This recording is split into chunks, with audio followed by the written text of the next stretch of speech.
જય માતાજી મિત્રો, આજે આપણે આવી ગયા છીએ એક નવી યાત્રા લઈને અને આજે આપણે જવાનું છે મધ્યપ્રદેશના મહેર શહેરમાં આવેલ શારદા શક્તિપીઠના દર્શન માટે। એટલે આજે આપણે જાણીશું કે આપણે મહેરમાં આવેલ શારદા શક્તિપીઠના દર્શન માટે જવું હોય તો કેવી રીતે જવું, જવા માટેનું સાધન શું રહેશે અને ત્યાં રહેવા જમવાની સગવડ શું છે અને ત્યાં કેટલા દિવસનો પ્લાન કરવો પડે અને આ યાત્રા દરમિયાન આપણો ટોટલ ખર્ચો કેટલો થાય તેની પણ હું સંપૂર્ણ માહિતી તમને આ વિડીયોમાં આપવાનો છું। તો મિત્રો, વિડીયોને અંત સુધી જોવાનો છે અને અમારી ચેનલને સબસ્ક્રાઇબ કરવાની છે। મિત્રો, શારદા શક્તિપીઠ મહેર શહેરમાં ત્રિકૂટ પર્વત ઉપર આવેલું છે અને એ 600 ફૂટની ઊંચાઈ ઉપર આવેલું છે। તો મંદિર સુધી પહોંચવા માટે ભક્તોને 1051 પગથિયા ચડવા પડે અને આ મંદિર 51 શક્તિપીઠમાંથી એક શક્તિશાળી શક્તિપીઠ પણ છે, કેમ કે અહીંયા માતાજીનો હાર પડ્યો હતો એટલે મહેર નામ રાખવામાં આવ્યું। હવે આપણે ગુજરાતથી મહેર શારદા માતાના દર્શન માટે જવું હોય તો કેવી રીતે જવું તેની વાત કરીએ તો મહેર જવા માટે આપણી પાસે બેસ્ટ ઓપ્શન છે ટ્રેન, કેમ કે મહેરમાં જ મહેર રેલવે સ્ટેશન આવેલું છે અને ગુજરાતના પ્રમુખ શહેરમાંથી મહેર માટે ડાયરેક્ટ ટ્રેન મળી જશે। તો આપણે 2 થી 3 ટ્રેનની વાત કરીએ તો એક તો છે રાજકોટ રેવા એક્સપ્રેસ, જેના ટ્રેન નંબર છે 22-937, જે દર રવિવારે બપોરે 2 વાગે રાજકોટથી ઉપડે છે અને ગુજરાતના પ્રમુખ શહેરમાંથી પસાર થઈને જાય છે, જેમ કે વિરમગામ, સુરેન્દ્રનગર, વાંકાનેર, અમદાવાદ, નડિયાદ, વડોદરા, ભરૂચ, આ બધા જ રેલવે સ્ટેશનમાંથી પસાર થઈને તમને બીજા દિવસે બપોરે 3 વાગે મહેર પહોંચાડી દેશે। રાજકોટથી મહેર પહોંચતા 25 કલાક જેવો ટાઈમ લાગશે। ટ્રેન ટિકિટની વાત કરીએ તો રાજકોટથી મહેરની સ્લીપર સીટના 655 રૂપિયા છે।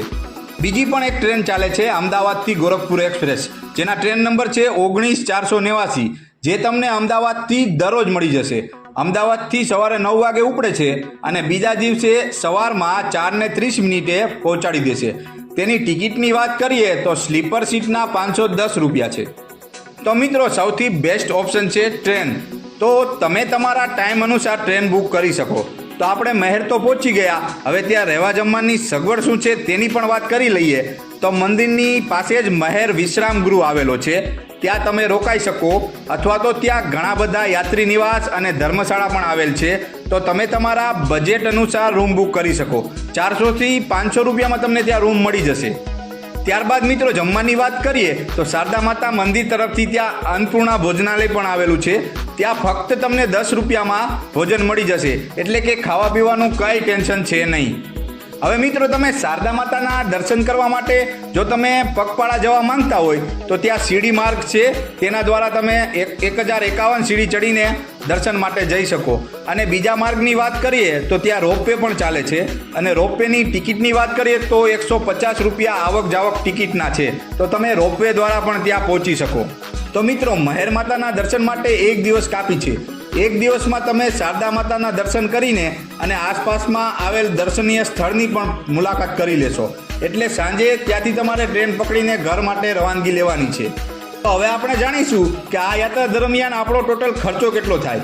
તો આપણે આ યાત્રામાં ઘરથી ઘર સુધીનો ટોટલ ખર્ચો લેવાનો છે, જેમાં ટ્રેન ટિકિટ, રહેવા જમવાનું, રોપવે ટિકિટ બધું જ આવી જશે। તો આપણે ટોટલ ખર્ચો ફક્ત 2000 રૂપિયા થવાનો છે, એટલે આપણી યાત્રા એકદમ બજેટમાં થવાની છે। તો મિત્રો, આપણી આ યાત્રા અહીંયા સમાપ્ત થાય છે। મળીએ એક નવી યાત્રા અને એક નવા જ વિડીયોમાં। તો બધા મિત્રોને જય માતાજી।